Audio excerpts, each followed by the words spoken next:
So disclaimer, yes, I am wearing the same shirt that I'm wearing in another video, and that is because it's sunny outside and there's light, and when there's light and it's sunny, you gotta take full advantage of that in where I live, because it's always raining.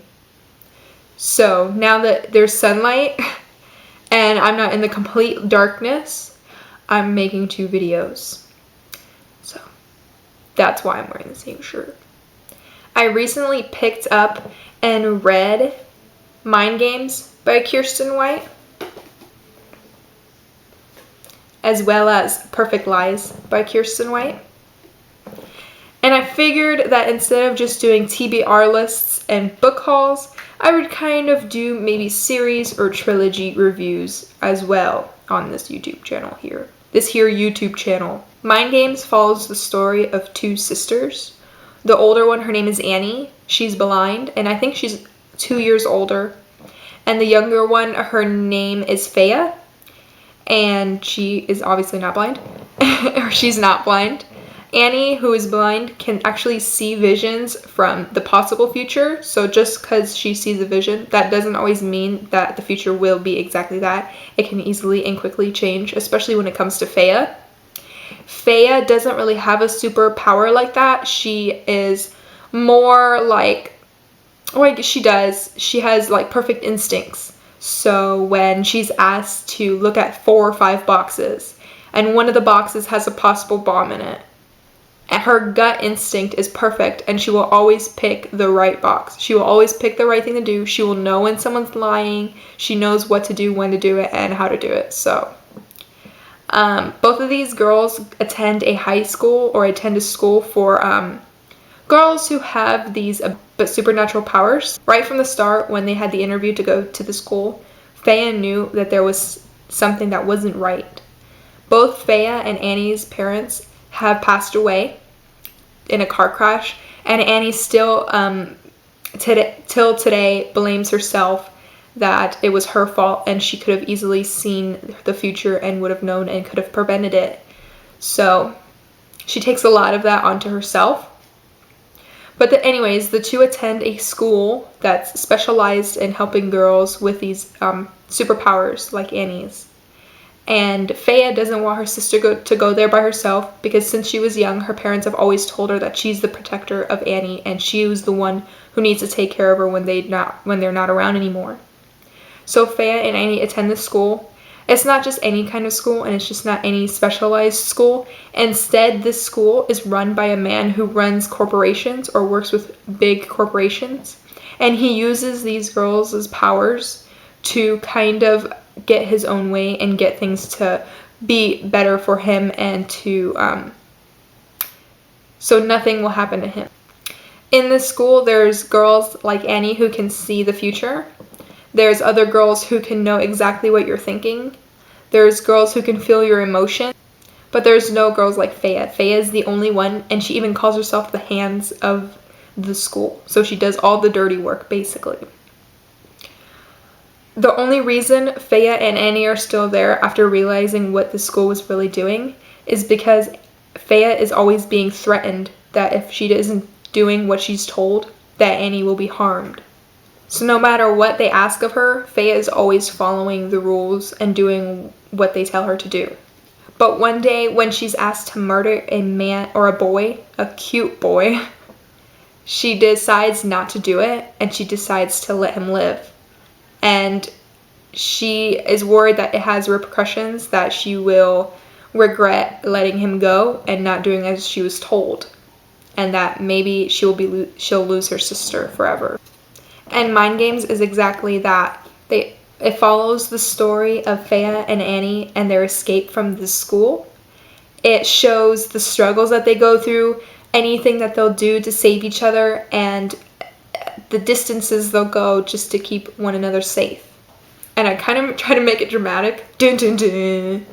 I really enjoyed this story. I was having a hard time kind of getting into it at first, simply because the chapters are laid out a little bit confusingly. It's given by days. I think the entire story, like the main story, happens in 2 or 3 days, but I'm not exactly sure.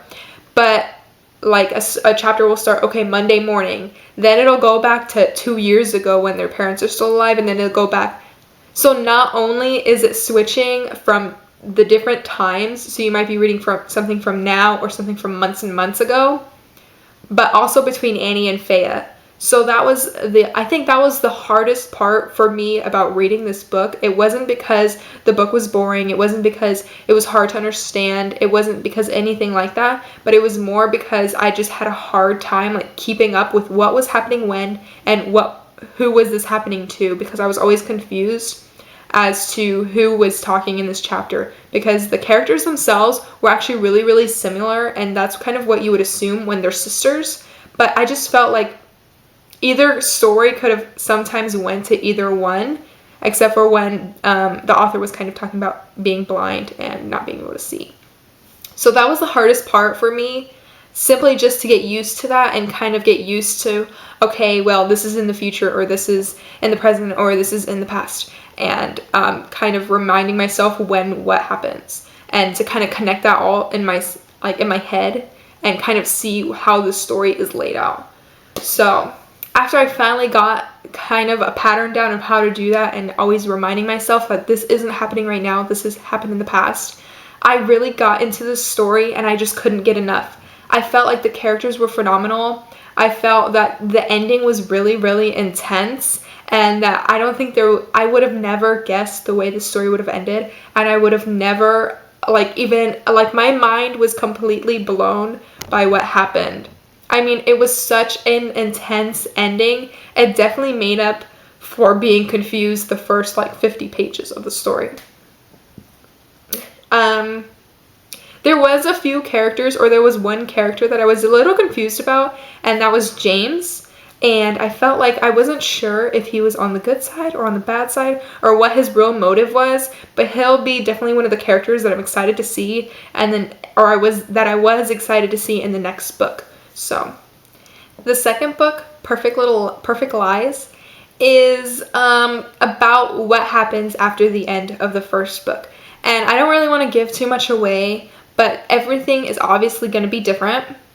Annie and Faya have to deal with these situations and the issue of being apart and not really being together at all times like they were before, and not really knowing when someone is where.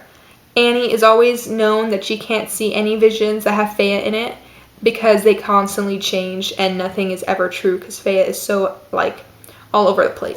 Like I said, I was really excited to see how James would turn out, especially since he was kind of shady and kind of on the fence about things, or kind of really vague, and I had no idea what to think about him. I definitely figured out a few things, but even after reading Perfect Lies, he could have still gone either way, and I kind of liked him for that, because I felt like he kind of brought that kind of mystery to the story, and whose side is he really on? Is he on his dad's side? Is he on Faya and Annie's side? What are his real motives, and what does he want to get out of this entire situation? Again, this was an intense ending.